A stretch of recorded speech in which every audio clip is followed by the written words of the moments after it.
Madami ang namatay sa bayan na to nang dahil sa mga pirata. Pero meron silang ginawang taguan ng mga tao para hindi sila masaktan ng mga kalaban.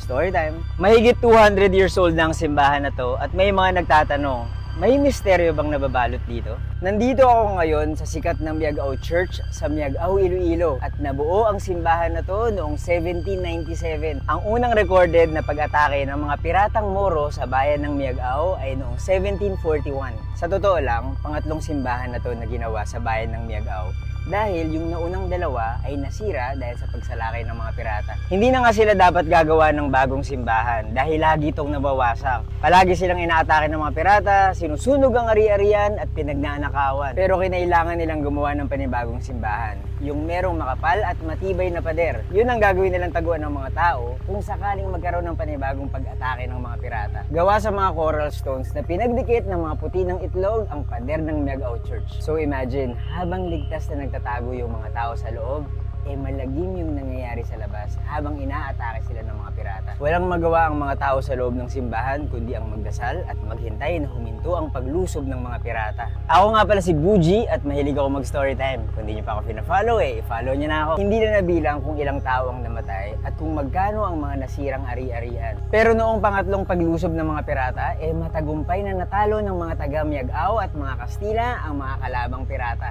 Ngayon, importanteng simbolo ng bayan ng Miagao ang Miagao Church. Pinarangalan ito bilang isang UNESCO World Heritage Site noong 1993 kasama ng mga ibang churches sa Pilipinas na merong Baroque style. Nakuha nito yung recognition dahil sa angkin nitong ganda, cultural heritage at history. Ang Miagao Church o ang Santo Tomas de Villanueva Parish Church ay parte na ng buhay ng mga taga Miagao. Wala naman ako nalamang kwentong kababalagan sa simbahan na to.